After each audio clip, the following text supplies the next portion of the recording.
Hi guys, welcome to முப்படை training academy. So வெளியே thumbnail பார்த்துட்டு தான் வந்திருப்பீங்க. ஓவரால் ரிசல்ட்டும் கேட்காதீங்க, ரிசல்ட்டும் கேட்காதீங்க. எல்லாம் வரும். எங்களுக்கே கஷ்டமா இருக்கு. அந்த லைன் நான் எழுதல, பட் தம்ப்நெயில்ல மென்ஷன் பண்ணியிருந்தேன். எங்களுக்கே கஷ்டமா இருக்கு. ஸோ எல்லாம் வரும். முடிவுக்கு கொண்டு வர ரெடியா? இதை நீங்க எலெக்ஷன் கேம்பெயின் எடுத்துக்கலாம், இல்லை எதுனா எடுத்துக்கலாம். முடிவுக்கு கொண்டு வர நீங்க ரெடியா? அந்த முடிவுகளை வர வைக்கிறதுக்கு, இருக்கிறத முடிவுக்கு கொண்டு வரதுக்கு நீங்க ரெடியா அப்படின்றத முடிவு பண்ணிக்கோங்க. ஜூன்ல பார்க்கலாம். ஓகேங்களா?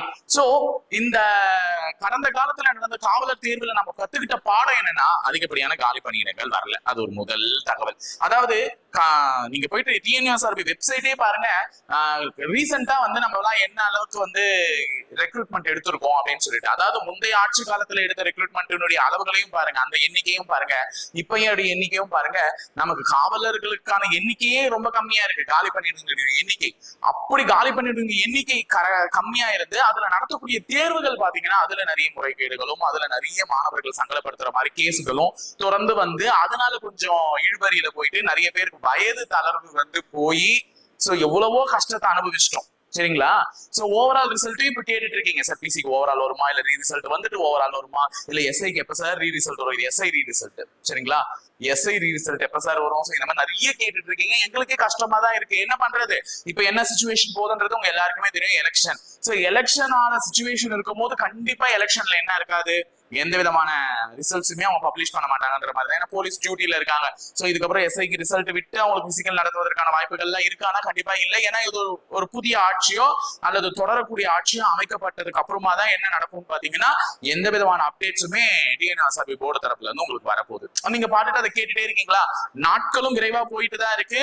மாணவர்களான உங்களுக்கும் சந்தேகங்களும் சந்தோஷத்துக்கு இருக்கிற மாதிரியான ஐயப்பாடுகளும் வந்துகிட்டு தான் இருக்கு. சோ நம்ம என்ன பண்ண முடியும்? உங்களுக்கு ஒரு ஆறுதல், நமக்கு முடிவுகள் ஜூன்ல வரலாம் அப்படின்றது. அதனாலதான் ஜூன்ல பார்க்கலாம்னு சொல்லிட்டேன். சோ இன்னுமே நம்ம அதையே நினைச்சுக்கிட்டு வருத்திக்கிட்டு, நம்மளையும் வருத்திக்கிட்டு, நம்மளோட அடுத்த வேலையோ இல்ல அடுத்த விஷயத்துக்கோ கான்சென்ட்ரேஷன் பண்ண முடியாத ஒரு நிலைமைக்கு உங்களை தள்ளிட்டு இருக்காங்க. சரிங்களா? நம்ம எல்லாருமே அததான் உங்களை பண்ணிக்கிட்டு இருக்காங்க.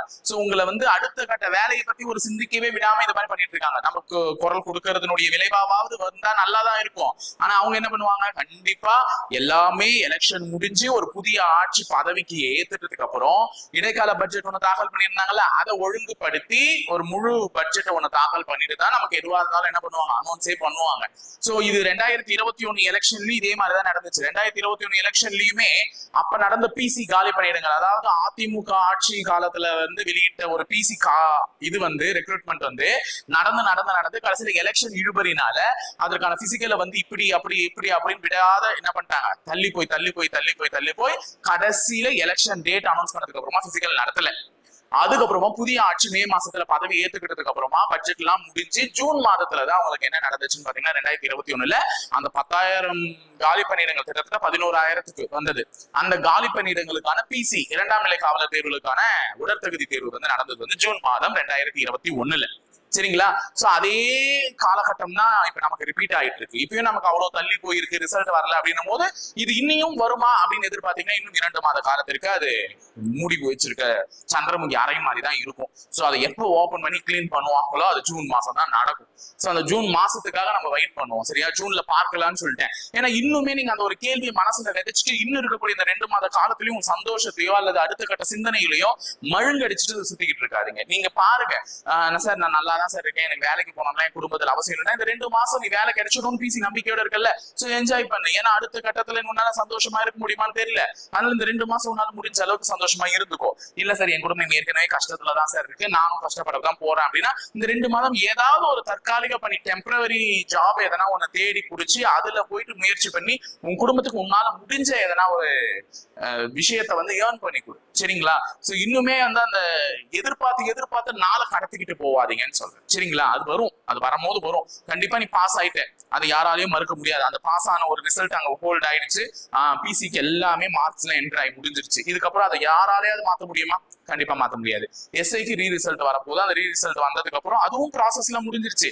அவங்க ரிசல்ட் மட்டும் தான் வெளியிடாம வச்சிருந்தாங்க அந்த கோர்ட் கேசஸ்னால. அதுக்குள்ள எலெக்ஷன் டேட் அனௌன்ஸ் பண்ணிட்டாங்க. சோ இப்போ இதெல்லாம் முடிஞ்சதுக்கு அப்புறம் அவங்களும் அந்த ப்ராசஸை எடுப்பாங்க வேகம் எடுத்து. அதுக்கு அடுத்தது வேக வேகமா முடியும். சோ நீ அன்னைக்கு வேகம் எடுத்து அதை போயிட்டு முட்டி மோதி முனகிறத விட இப்ப ஏன் அந்த இருக்கக்கூடிய காலகட்டம் உனக்கு 2 மாசம் கடவுள் கொடுத்த ஒரு கிரேஸ் டைம் பீரியடா பார்த்து அதுக்கான ப்ரிப்பரேஷனை கொஞ்சம் கொஞ்சமாவது ஸ்டார்ட் பண்ணி முடிங்கன்னு தான் சொல்லுவேன். இதுதான் என் பக்கம் இருந்து கொடுக்கக்கூடிய ஒரு சின்ன அட்வைஸ். கொஞ்சம் முயற்சி வைங்க, கண்டிப்பா முடியும். சோ இனியும் இதை கேட்டுக்கிட்டு உங்களுடைய நேரத்தை விரயமாக்காதீங்க. இதனால எதனா ஒரு லாபம் இருக்கானா கண்டிப்பா நமக்கு இப்ப இல்ல இந்த இருக்கக்கூடிய காலகட்டத்துல. அதனால ஜூன்ல பார்க்கலாம். முடிவுக்கு கொண்டு வர நீங்க ரெடியா? அந்த எஸ்ஐ முடிவுகளும் ஸ்பிசி முடிவுகளும் வரணும்னா சில விஷயங்களை நீங்க முடிவுக்கு கொண்டு வந்துதான் ஆகணும். சோ இதை நீங்க எப்படின்னா எடுத்துக்கோங்க, ஆனா நல்லதை பண்ணுங்க. கண்டிப்பா உங்களுக்கு நல்லதே நடக்கும். ஓகேங்களா? சோ இணைந்திருங்கள், தொடர்ந்து பயணிப்போம். முப்படை பயிற்சி மையத்தோட. நன்றி, வணக்கம்.